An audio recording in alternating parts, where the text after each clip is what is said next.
Many would agree the federal judiciary exercises a great deal of power in the Supreme Court.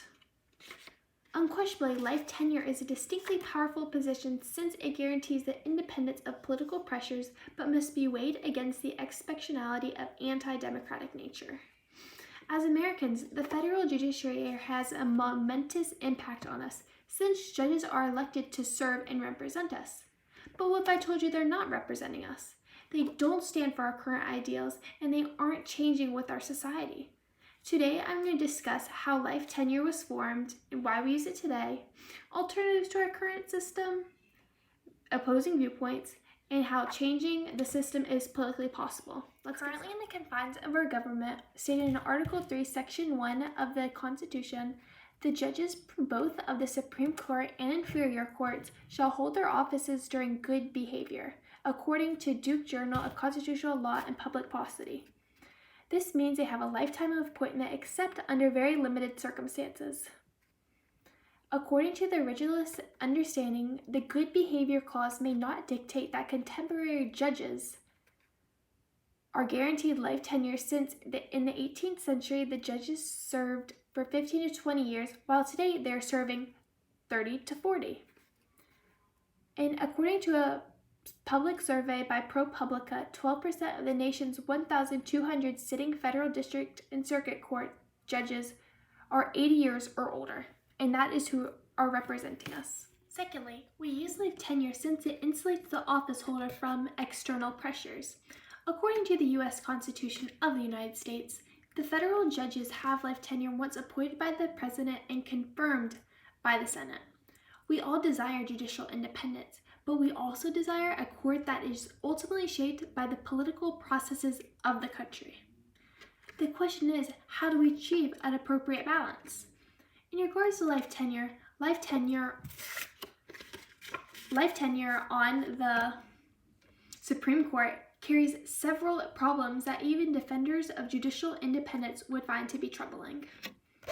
According to Joseph Goldstein, a freelance reporter from New York, a key reason why the fights over judicial nominees promise to be controversial is that many Americans appear to be convinced that tenured members of the judiciary have many more enduring impacts. Due to the fact there are so many alternatives to our system, why do we still have it? The answer is, since it has worked since 1800, why get rid of it? The framers made life tenure for federal judges thinking it would ensure judicial independence, but little did they know, life tenure has proven inconsistent with judicial independence. The framers' objective of ensuring judicial independence is best achieved by term limits. This is so since life expectancies have lengthened and the prestige of the Supreme Court has risen. An example of this is your great-grandpappy Frank. Even though you love grandpappy Frank, I'm sure you wouldn't want him making decisions for the 21st century since his ideals and beliefs have changed and aren't consistent with yours. Also, questions raised about the outside influence on federal judges and how life tenure could increase incentive for judges to stay on the bench past their prime.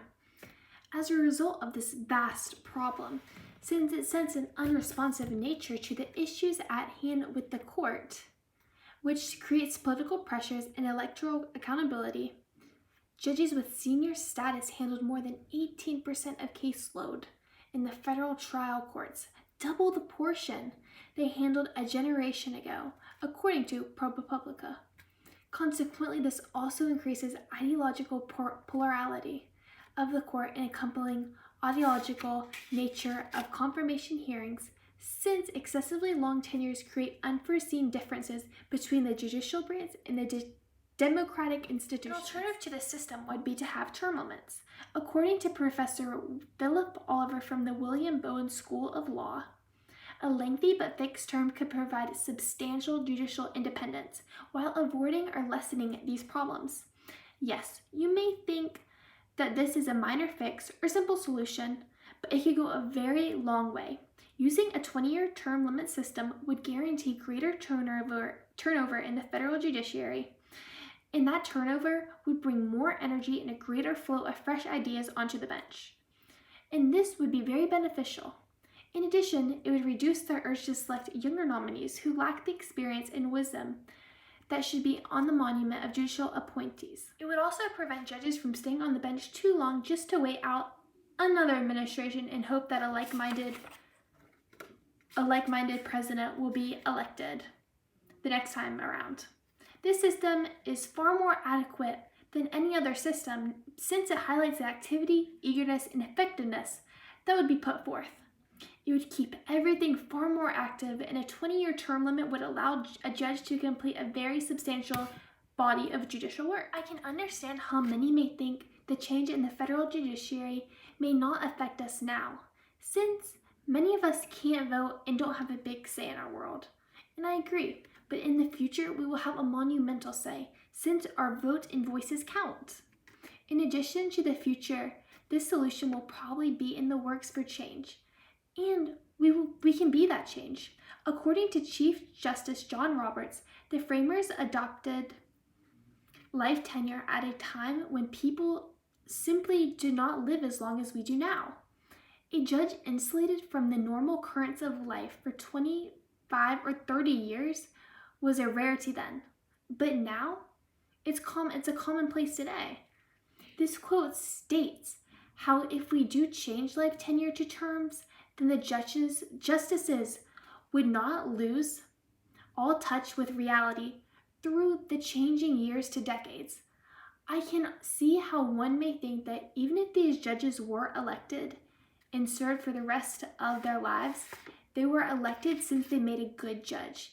And I completely agree with this statement since it was 100% true. However, on the contrary, even though these judges were elected since they made good judges, this longevity has resulted in a lack of regularity in vacancies, introducing further randomness to the federal judicial selection process and causing polarization.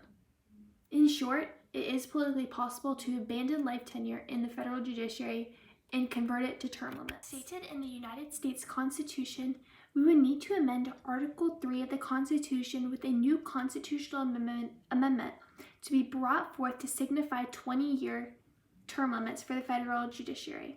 You may ask, would this really benefit me and you?